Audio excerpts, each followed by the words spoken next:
வணக்கம். இலங்கை செய்திகளுடன் நான் ரோஷன். விரிவான செய்திகளுக்கு முன் தலைப்புச் செய்திகள். அனுமதியற்ற கட்டுமானங்களுக்கு எதிர்காலத்தில் எந்த வகையிலும் இடமளிக்கப்படாது என்று ஜனாதிபதி அனுருகுமார திசாநாயக்க தெரிவிப்பு. அதிதீவிர வானிலை காரணமாக பாதிக்கப்பட்டவர்களுக்கு இந்திய மருத்துவ குழு இதுவரையில் 2200க்கும் மேற்பட்டவர்களுக்கு சிகிச்சை வழங்கியுள்ளதாக இந்திய வெளிவிவகார அமைச்சு அறிவிப்பு. நாட்டில் ஏற்பட்ட அனர்த்தம் தொடர்பாக எதிர்க்கட்சியினருக்கு எதிராக வழக்கு தொடரப்பட வேண்டும் என்று பிரதியமைச்சர் மஹிந்த ஜெயசிங்க கருத்து. வெள்ளம் மற்றும் மண் சரிவு அச்சுறுத்தல்களால் கண்டி மாவட்டத்தில் மட்டும் 35 பாடசாலை மாணவர்கள் மற்றும் 10 ஆசிரியர்கள் உயிரிழந்துள்ளதாக வெளியாகியுள்ள தகவல். தொடர்வது விரிவான செய்திகள். அனுமதியற்ற கட்டடங்களுக்கு எதிர்காலத்தில் எந்த வகையிலும் இடமளிக்கப்படாது என்றும் அதனை கட்டுப்படுத்த சட்டங்கள் மேலும் பலப்படுத்தப்படுவதாகவும் ஜனாதிபதி அனுருகுமார திசாநாயக்க தெரிவித்துள்ளார். இவ்வாறு நடவடிக்கை எடுக்க தவறினால் நாடு மிகப்பெரிய பேரழிவை சந்திக்கும் அபாயம் இருப்பதாக அவர் எச்சரித்துள்ளார். குருநாகல் மாவட்ட செயலகத்தில் நடைபெற்ற விசேட மாவட்ட ஒருங்கிணைப்பு குழு கூட்டத்தில் உரையாற்றிய ஜனாதிபதி நாட்டை மீள கட்டியெழுப்பும் தனது புதிய செயலணியின் கீழ் சட்ட கொள்கைகளை உருவாக்க தனிப்பிரிவு ஒன்று திட்டமிட்டுள்ளதாகவும் குறிப்பிட்டார். இதன் மூலம் அனுமதியற்ற கட்டுமானங்கள் தொடர்பான நீண்ட நாள் பிரச்சினைக்கு நிரந்தர தீர்வுகளை வழங்க முடியும் என்று கூறினார். மேலும் குருநாகல் மாவட்டத்தில் சேதமடைந்த மாகாண சாலை மற்றும் பிரதேச சபைகள் அனைத்தையும் அடுத்த 2 வாரங்களுக்குள் மறுசீரமைத்து பொதுமக்கள் பயன்பாட்டுக்கு திறக்குமாறும் சம்பந்தப்பட்ட அதிகாரிகளுக்கு அறிவுறுத்தியுள்ளார். இதற்காக தற்போது ஒதுக்கப்பட்ட நிதியை பயன்படுத்தி டிசம்பர் 31ஆம் தேதிக்கு முன்னர் முடிக்கக்கூடிய சாலைகள் குறித்த விவரங்களையும் தேவையான கூடுதல் நிதிகளையும் உடனடியாக அறிவிக்குமாறும் அவர் குறிப்பிட்டுள்ளார். அந்த நிதி 2026ஆம் ஆண்டுக்கான ஒதுக்கீட்டில் சேர்க்கப்படும் என்றும் ஜனாதிபதி தெரிவித்தார். இதனோடு நாடு முழுவதும் உள்ள கால்நடை பண்ணைகள் பற்றிய துல்லியமான தரவுகளை பராமரிப்பது அவசியம் எனவும் அவர் வலியுறுத்தினார். தற்போதைய சட்டங்கள் போதுமானதாக இல்லாவிடின் புதிய சட்டங்களை உருவாக்க வேண்டியது அவசியம் என்றும் பண்ணைகள் முறையாக பதிவு செய்யப்படாததால் இழப்பீடு வழங்கும் பணிகளில் சிக்கல்கள் ஏற்படுகிறது என்றும் ஜனாதிபதி சுட்டிக்காட்டினார். இலங்கையில் ஏற்பட்ட அதிதீவிர வானிலை காரணமாக பாதிக்கப்பட்டவர்களுக்கு இந்திய மருத்துவ குழுவின் தீவிர சிகிச்சை வழங்கி வருகின்றார்கள். இதுவரையில் 2200க்கும் மேற்பட்டோருக்கு சிகிச்சை வழங்கப்பட்டுள்ளதாக இந்திய வெளிவிவகார அமைச்சகம் அறிவித்துள்ளது. மேலும் கண்டி பகுதியில் இந்திய மருத்துவ அணி அமைத்திருக்கும் தற்காலிக மருத்துவமனையில் பலர் தொடர்ந்தும் சிகிச்சை பெற்று வருவதாகவும் அந்த அமைச்சு குறிப்பிட்டுள்ளது. அதிதீவிர வானிலை காரணமாக ஏற்பட்ட மனிதாபிமான நெருக்கடியை சமாளிக்க இந்தியா தொடர்ந்தும் உதவி செய்து வருகிறது. அதன் ஒரு பகுதியாக அவசர சுகாதார சேவைகள் வழங்க இந்தியா நடமாட மருத்துவமனை ஒன்றையும் 70க்கும் மேற்பட்ட மருத்துவ பணியாளர்களையும் இலங்கைக்கு அனுப்பியுள்ளது. ஆக்ராவிலிருந்து புறப்பட்ட இந்திய வான்படையின் C-17 குளோப் மாஸ்டர் விமானம் 73 மருத்துவ பணியாளர்கள் மற்றும் தேவையான மருத்துவ உபகரணங்களோடு இலங்கைக்கு வருகை தந்துள்ளதாக இந்திய வெளிவிவகார அமைச்சு மேலும் தெரிவித்துள்ளது. நாட்டில் ஏற்பட்ட அனர்த்தம் தொடர்பில் எதிர்க்கட்சியினருக்கு எதிராக வழக்கு தொடரப்பட வேண்டும் என்று பிரதியமைச்சர் மஹிந்த ஜெயசிங்க தெரிவித்தார். புயல் தாக்கம் குறித்த விடயம் அரசாங்கத்தின் பொறுப்பு அல்ல, மாறாக எதிர்க்கட்சி அதற்கான தகவல்களை மறைத்ததால் அவர்கள் மீது நடவடிக்கை எடுக்கப்பட வேண்டும் என்று கூறினார். கடந்த நவம்பர் 12 முதல் 26ஆம் தேதி வரை காலநிலை தொடர்பான முக்கிய தகவல்களை எதிர்க்கட்சியினர் மூடி மறைத்ததாக குற்றம் சாட்டியவர் உண்மைகளை தக்க நேரத்தில் வெளியிடாததன் விளைவாக பெரும் அனர்த்தம் ஏற்பட்டதாக சுட்டிக்காட்டினார். மக்களின் வாக்குகளால் தெரிவாகிய ஆளும் கட்சியைப் போலவே மக்களை பாதுகாப்பது எதிர்க்கட்சியின் பொறுப்புமாகும். ஆனால் அனர்த்த எச்சரிக்கைகளை பொதுமக்களிடம் பகிர வேண்டிய உடன்பாடு அவர்களுக்கு உண்டு என்றும் அவர் வலியுறுத்தினார். அரசாங்கத்திற்கு இவ்வாறான காலநிலை அர்த்தம் பற்றிய அறிவிப்புகள் கிடைக்கவில்லை எனவும் எதிர்க்கட்சியினரிடம் தகவல்கள் இருந்திருந்தால் உடனடியாக மக்களுக்கு அறிவித்திருக்க வேண்டும் என்றும் மஹிந்த ஜெயசிங்க தெரிவித்தார்.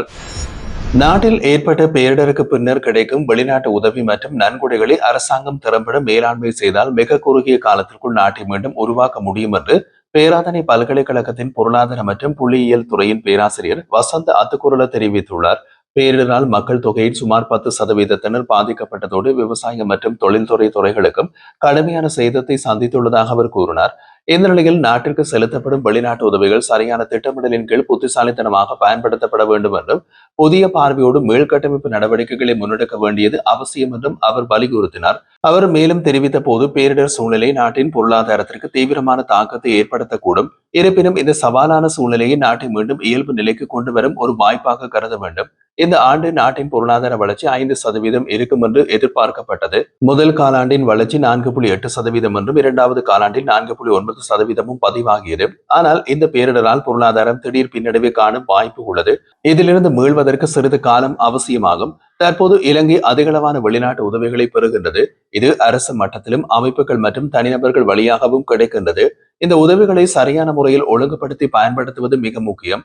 அரசாங்கம் தற்போது $3 பில்லியன் அமெரிக்க வெளிநாட்டு கடனை செலுத்தி வருகின்றது.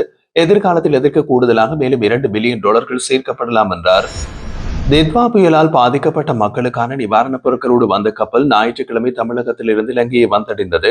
இலங்கைக்கான இந்திய உயர்ஸ்தானிகர் சந்தோஷா மற்றும் உயர்மட்ட அதிகாரிகள் குழு கப்பல் குழுவினரை வரவேற்று நிவாரணப் பொருட்களை உத்தியோகபூர்வமாக பொறுப்பேற்றனர். தமிழக முதல்வர் மு.க.ஸ்டாலின் தலைமையில் தமிழக அரசால் அனுப்பப்பட்ட இந்த நிவாரணப் பொருட்கள் சனிக்கிழமை சென்னை துறைமுகத்திலிருந்து புறப்பட்டு ஞாயிற்றுக்கிழமை இலங்கையை சென்றடைந்தது.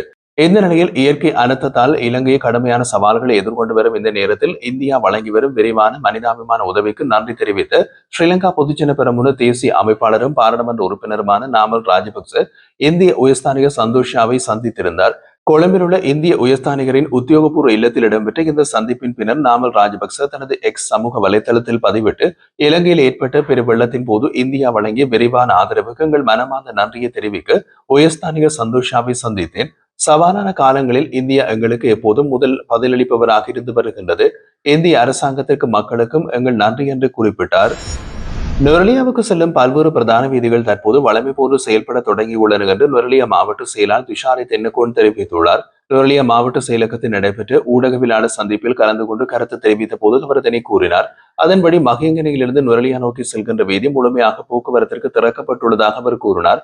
மேலும் நுரலியாவிலிருந்து கிணிகத்தேன ஊடாக கொழும்பு செல்லும் வீதியும் நுரலியாவிலிருந்து பொகவந்தலாவ ஊடாக கொழும்பு செல்லும் வீதியும் தற்போது பயன்படுத்தக்கூடிய நிலையில் உள்ளன என்றும் அவர் தெரிவித்தார். ரெந்தபுல வழியாக வெளிமடை பண்டாரவளை வீதி மற்றும் உடப்புசலாவு வீதியும் தற்போது திறக்கப்பட்டுள்ளது என்றும் கூறினார். நுரலியா கண்டி பிரதான வீதியின் ரம்போடி பகுதியில் புனரமைப்பு பணிகள் நடைபெற்று வருவதாகவும் அந்த வீதியை திறக்க இன்னமும் சில நாட்கள் ஆகும் என்றும் மாவட்ட செயலாளர் தெரிவித்துள்ளார். புகையிரத பாதைகள் சீரமைப்பு பணிகள் புகையிரத திணைக்களத்தால் முன்னெடுக்கப்பட்டு வருவதாகவும் இதுவரை திறக்கப்பட்டுள்ள வீதிகளில் இலங்கை போக்குவரத்து சபை பேருந்துகள் இயக்கப்படுவதற்கான நடவடிக்கைகள் மேற்கொள்ளப்பட்டுள்ளதாகவும் அவர் கூறியுள்ளார். வெள்ளம் மற்றும் மண் சரிவு அச்சுறுத்தல்களால் கண்டி மாவட்டத்தில் 35 பாடசாலை மாணவர்கள் மற்றும் 10 ஆசிரியர்கள் உயிரிழந்துள்ளதாக மத்திய மாகாண கல்வி பணிப்பாளர் நிஹால் அலக்கோன் தெரிவித்துள்ளார். மேலும் மாத்தளை மாவட்டத்தில் ஒரு மாணவர் உயிரிழந்துள்ளதாகவும் நுரலியா மாவட்டத்திலான தகவல்கள் இன்னமும் சேகரிக்கப்பட்டு வருவதாகவும் குறிப்பிட்டார். காணாமல் போன மாணவர்கள் மற்றும் ஆசிரியர்களின் சரியான எண்ணிக்கை இதுவரை உறுதி செய்யப்படாத நிலையில் கண்டி மாவட்டத்தில் மட்டும் 97,850 மாணவர்கள் அனர்த்தத்தால் பாதிக்கப்பட்டுள்ளதாக குறிப்பிட்டுள்ளார். மாத்தளை மாவட்டத்தில் 2,500 மாணவர்கள் பாதிக்கப்பட்டுள்ளார்கள் என்ற தகவலும் வெளியிடப்பட்டது. பல மாணவர்கள் தற்போது இடம்பெயர்ந்தோர் தங்குமிடங்களில் தஞ்சம் அடைந்துள்ள நிலையில் வரும் 16ஆம் தேதி பாடசாலைகள் மீண்டும் திறக்கப்படும் போது அவர்கள் தங்கியுள்ள இடத்திற்கு அருகிலான பாடசாலைகளில் கல்விகளை தொடரும் வகையில் ஏற்பாடுகள் செய்யப்பட்டுள்ளதாகவும் மாகாண கல்வி பணிப்பாளர் தெரிவித்துள்ளார்.